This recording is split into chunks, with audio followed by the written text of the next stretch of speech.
A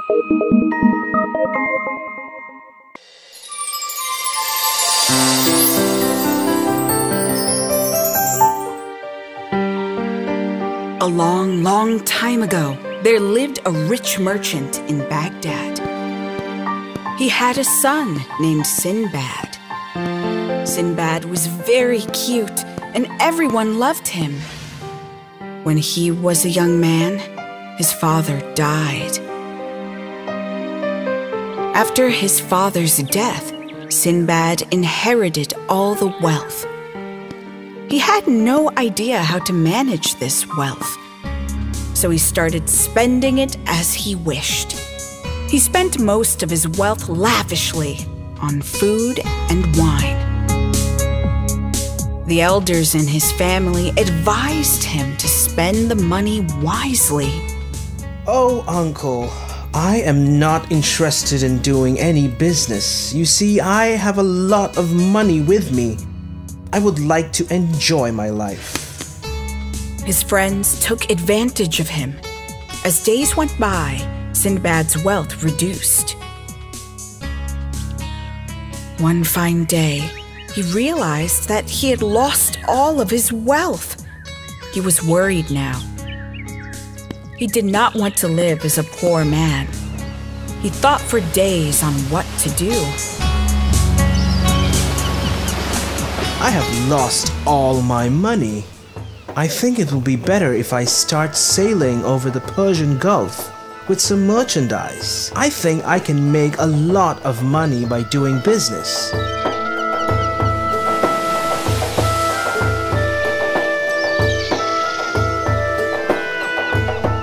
He and his group sailed from one country to another, selling merchandise. Sinbad started to make good profit, and soon he was recognized as a great merchant. Once, while he and his group were sailing through the Persian Gulf, they found a beautiful island. Wow, this island is so charming. It has a beautiful green color. I think we should get down at the island and spend some time there. They brought the ship to the shore of the island and got down on the island. They had a lot of fun on the island, and they played around a lot. After some time, they all got hungry. So they decided to cook in the island. They brought some wood from the ship and started to light the fire. As soon as they lit the fire, they felt the earth shaking. There were waves all around. They thought it was an earthquake. The entire island was shaking. None of them could stand up, and they all fell down. There was thundering noise all around. Run! Run! We are in great danger! They realized that they were not on any island, really. It was the back of a huge sea monster. All of them were terrified when they realized this. They started running for their lives. Some of them jumped into the sea. Some were able to board the ship, but a few among them were not so fortunate. Before they could climb the ship, the captain left the place hurriedly. There were a few sailors who were still struggling in the sea for their life. Sinbad was one among them. He tried swimming toward the ship. However, the heavy waves pushed him away from the ship. He looked at the ship sailing away to his disappointment. He was tossed around the sea by huge waves.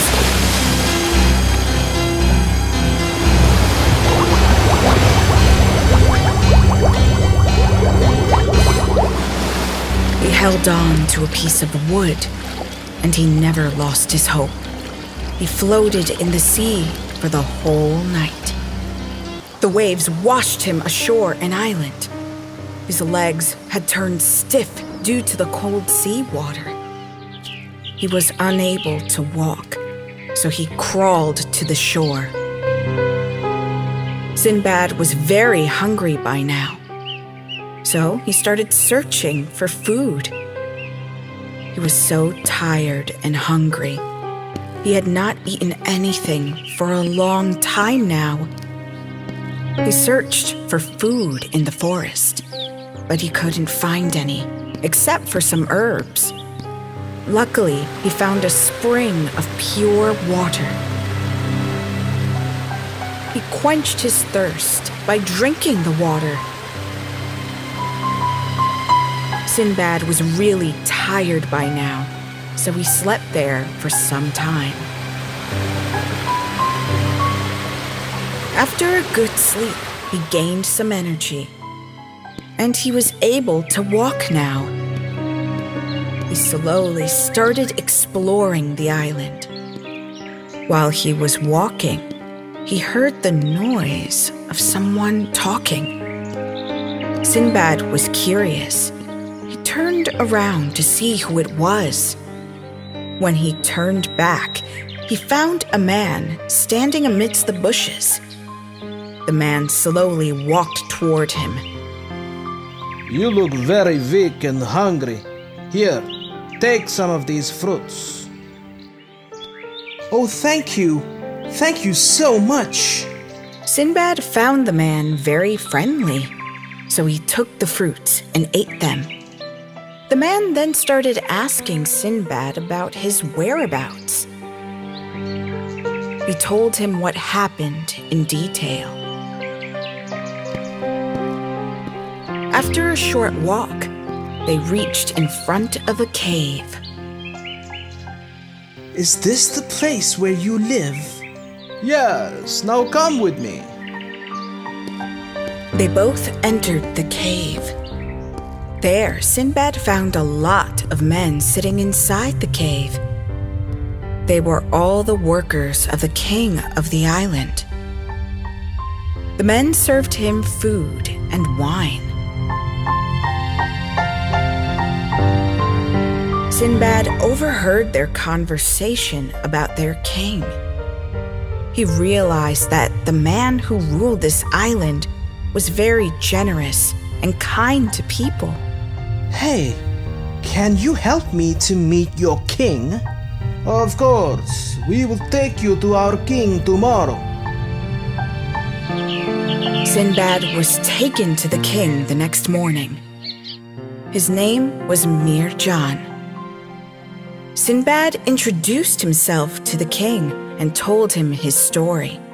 The king was a noble and kind person. He had sympathy towards Sinbad and offered him a job. Sinbad was appointed as an officer in port. Sinbad was a hard worker, and everyone in the island loved and respected him. One day, when Sinbad was standing at the port, he saw a ship approaching the port. Huh? That ship! It's my ship! It was the same ship in which he was traveling before he got stranded. Sinbad could not control his excitement. He went to meet the captain of the ship. When the captain of the ship saw him, he was immensely surprised to find Sinbad alive.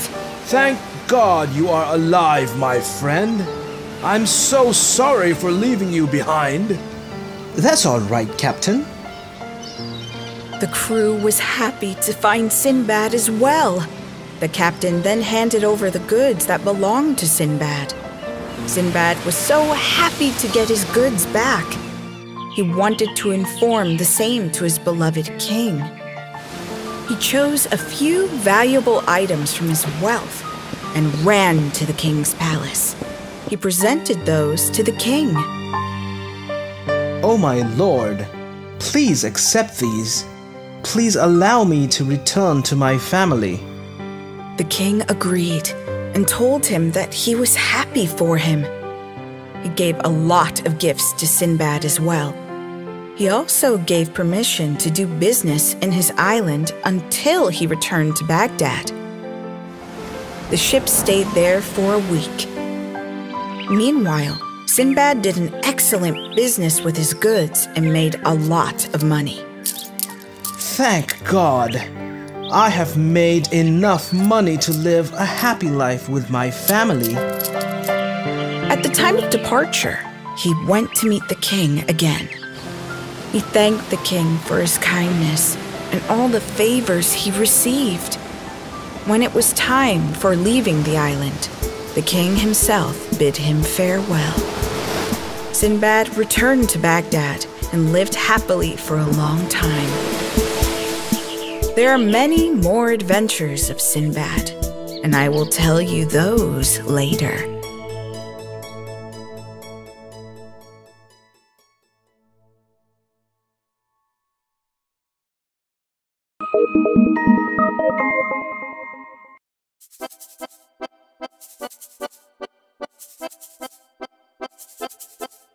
The Gingerbread Man.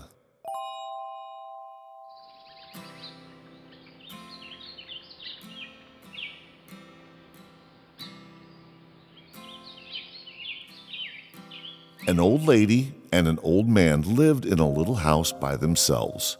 They had no children, and they felt very lonely and sad at times. It gets so boring with just the two of us. You are always out in the garden, and I have nothing to do after I finish my cooking and cleaning. Well, I'm sure you can find some other ways to keep yourself occupied. I think I will bake something today. I haven't done that in a long time. That's a good idea. Go ahead and do that. Make something interesting for dinner tonight. Now I have to head out to the garden again, as there are still some more weeds to be pulled out. The old lady decided she would make some gingerbread. She got out all of the ingredients she needed and kneaded the dough for the gingerbread. Softly humming to herself, suddenly she had an idea. Let me do something fun. I will make the gingerbread in the shape of a man. A gingerbread man. My husband will be very amused, I'm sure.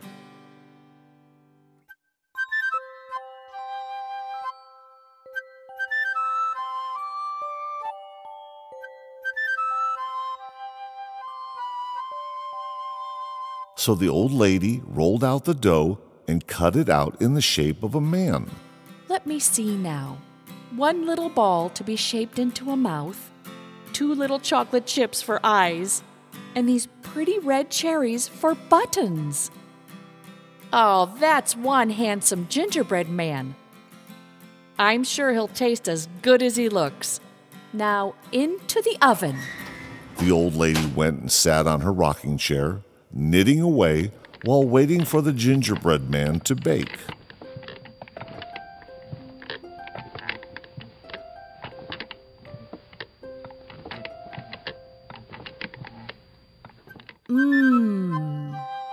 I'm starting to get the lovely smell of gingerbread.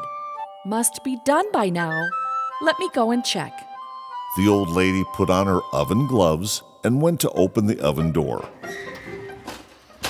But as she did, the gingerbread man got up from the baking tray and jumped out of the oven. Good heavens, what was that? Before she realized what was happening, the gingerbread man ran to the open window, jumped out, and in a second was running down the garden and out into the street.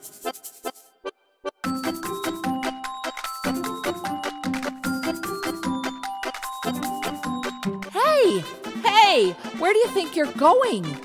Come right back here. We are supposed to be having you for dinner.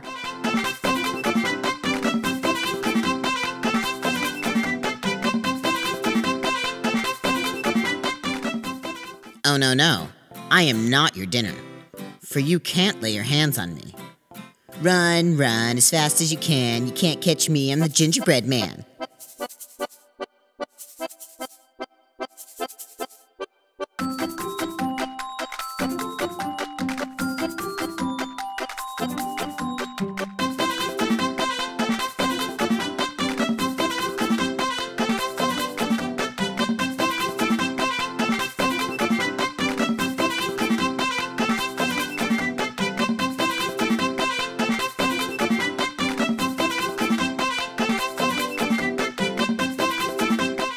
The old lady's husband looked in surprise at his wife running after a gingerbread man.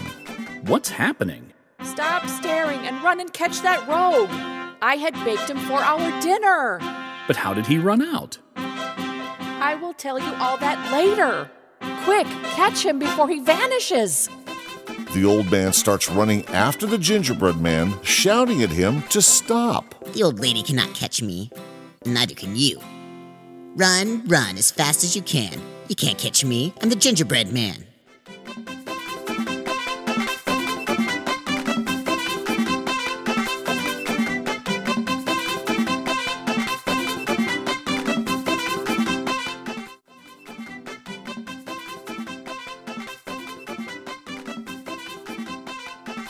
Down the road ran the gingerbread man, with the old man and the lady running behind him.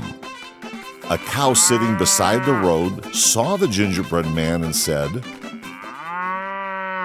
"You look so tasty. I want to eat you." The old lady and old man cannot catch me. See if you can catch me, you fat thing. Fat thing, you cheeky fellow, just you wait till I catch you. The cow started running after the gingerbread man along with the old man and the old lady.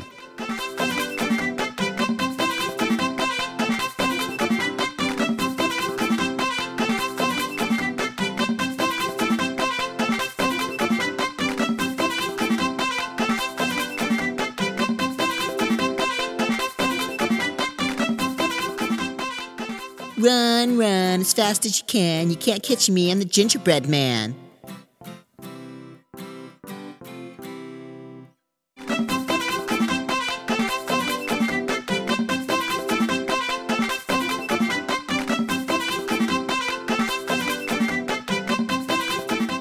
Along the road they ran, with all the passerbys looking at them in surprise. A little way ahead, a horse that was trotting along the road stopped to see what was happening. That sure looks like a tasty meal. Everyone out of my way. I'm going to catch that fellow and have him for dinner instead of hay. Oh-ho! So you also want to eat me? Come on, you can also try.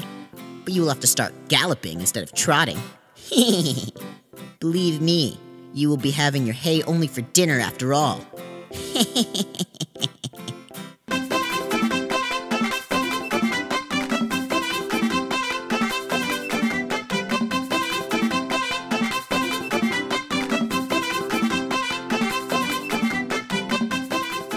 So the horse also joined the old lady, old man, and the cow to try and catch the gingerbread man. The gingerbread man was having a lot of fun seeing all of them trying to catch him. A little way ahead, he stood by the roadside. Don't you think you should give up? Let me tell you again. Run, run as fast as you can. You can't catch me, I'm the Gingerbread Man.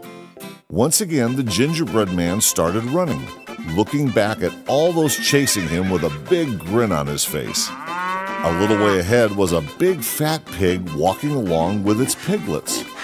When it saw the gingerbread man, it said, That guy sure smells good. Should be a good treat for my little piggies. Wait, I want to have a word with you. No, you don't. You want to make a meal of me. And that is not going to happen, you stinking thing. What? How dare you, you rude fellow. I will show you. Come on, piggies, let's catch him and eat him.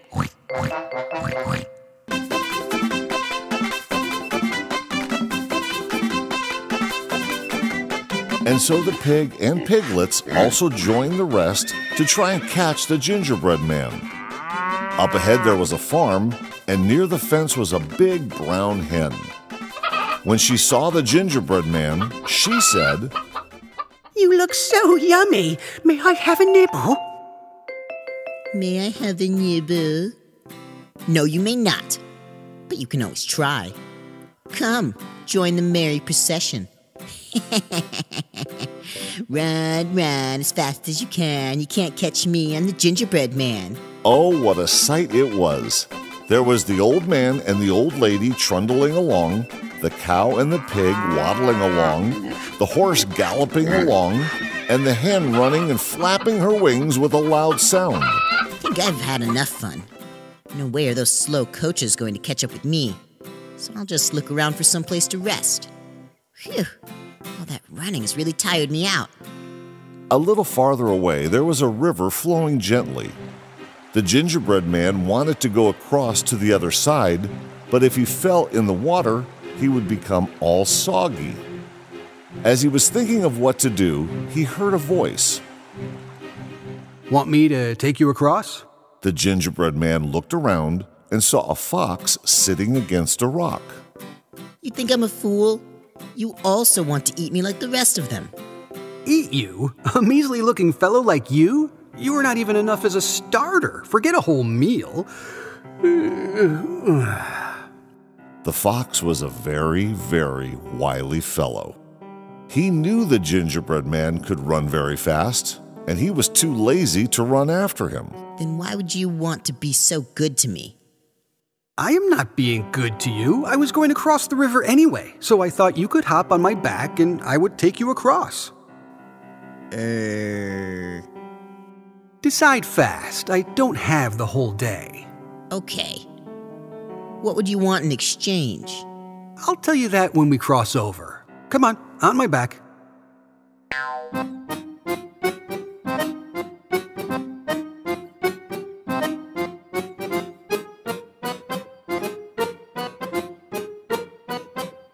When they were halfway across, the fox told the gingerbread man, I'm feeling a bit uncomfortable. I think it would be better if you perch yourself on my neck. The gingerbread man crawled onto the fox's neck. Ah, that's better.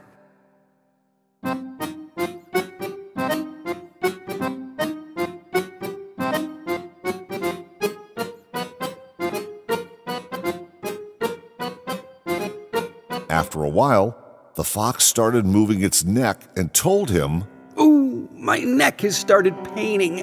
I think it would be better if you sit on my snout. The gingerbread man thought he was very smart, but he couldn't guess what was going on in the cunning fox's mind. As before, it did what the fox told him to. There. Are you okay now? This was the chance the fox had been waiting for. As soon as the gingerbread man sat on its snout, the fox quickly tossed him up and caught him in his mouth as he fell. And there ended the tale of the gingerbread man. Burp. Ha! Thought he was smarter than me.